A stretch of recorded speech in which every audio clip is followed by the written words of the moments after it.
Avec Koh-Lanta, j'y ai pu vivre mes rêves au lieu de rêver ma vie, Pétise Moussa, faisant écho à la fameuse citation des Antoine de Saint-Exupéry, « Fais de ta vie un rêve, et des un rêve une réalité ». Il y a une dimension cauchemardesque dans sa description du jeu des aventures de TF1 qu'il compare à un enfer. Elle et Sonia, qui a fait de ses 41 ans cette tête, insiste davantage sur la manière dont elle et Mission a contribué à faire de lui l'homme qu'il est aujourd'hui. En saison 3, en 2003, il était incline dans la dernière ligne droite, tombant LO au bout de 2h30 d'efforts lors de l'épreuve de poteau, remportée par Isabelle. Cette dernière avait préféré choisir Delphine lors du duel final. Elles ont toutes les deux remporté cette édition, ex-aequo de retour en 2012 pour la saison spéciale La Revanche des Pierros.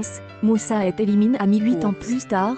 Sur elle, il des Pierros, il quitte le jeu à l'issue de l'orientation et classe 4. S'il ne figure pas au casting de la saison anniversaire, on le retrouvera prochainement pour une autre aventure sur le parquet de la nouvelle saison de Danse avec Koh-Lanta. M apporte beaucoup de sagesse et M a appris beaucoup de choses sur moi-même. La mission fait partie de mon histoire. Lors de ma première participation en 2003, aujourd'hui, je suis père de famille et un adulte responsable. Cela est pour moi une sorte de thérapie, de quête de soi. C'est tellement dur. J'y ai participé à 3 saisons, et, à chaque fois que je revenais, je me disais plus jamais.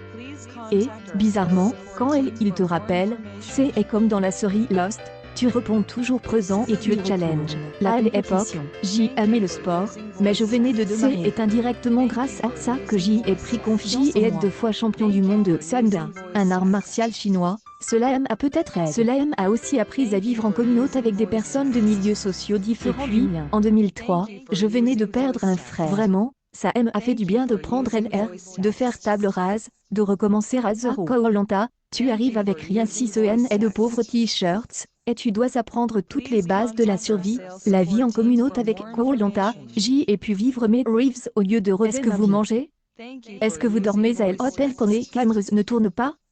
Tu as signe pour aller en enfer, tu y vas et puis il est logique que les gens se posent ces questions. Ils ne se rendent pas compte quand ils sont sur leur canapé de la manière dont on éprouve notre corps sur une aventure comme ça, en passant 40 jours quasiment. C'est dur. Koh-Lanta, c'est la souffrance. Mais les gens sont bienveillants dans elle ensemble. Il y en a plein qui revendent de faire Koh-Lanta. Pour eux, on est des Pierros, on a vécu une aventure de peut-être qu'ils ont conscience indirectement que les conditions sont celles de la souffrance, justement celles que on éprouve après une épreuve, après une dure journée sur le camp, sous la pluie autant les îles sont paradisiaques, mais quand il pleut, on est vraiment en enfer, tu ne dors pas de la nuit. Il faut surveiller le feu. J'aurais qu'on me pose davantage de questions sur ces conditions et cet aspect-là qui nous a tous fait grandir, je pense. Il y en a plusieurs. J'y ai plein de flashs dans ma tête, c'est le fouillis, parce que quand je cherche, je tombe sur un moment et je repense à un autre bon moment, la rencontre avec Teura avec qui j'y ai fait 2 aventures entre 2012 et 2020. En 2003, quand j'y ai rencontré Tony et Moundir,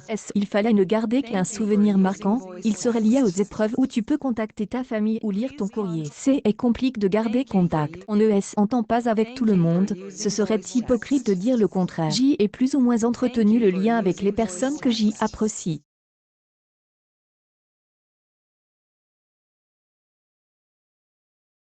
Même si on se voit une fois par an, ou qu'on ne s'est pas vu depuis 10 ans, comme, par exemple, Tony que je n'avais pas recroise depuis 15 ans, on se prend tout de suite dans les bras quand on se revoit parce qu'on a partagé une aventure de fou furieux, grâce à cette aventure, ou à cause, on n'élise à jamais. Oui, je regarde, cela dépend des saisons. Si la saison est top, et que j'y ai loupé un épisode, je vais suivre en replay pour ne pas être perdu. Si je m'attache à certains aventuriers et personnalités, je vais les suivre. Cela me fait plaisir d'en parler avec des autres anciens de Koh-Lanta, de faire des pronostics. Je suis fan du programme mais j'y ai un autre regard que la majorité des téléspectateurs, je me concentre davantage sur la partie technique, tactique. Lundi prochain, Chantal, finaliste de Koh-Lanta Johor en 2015 et candidate de la saison spéciale Le Combat des Pierros en 2018.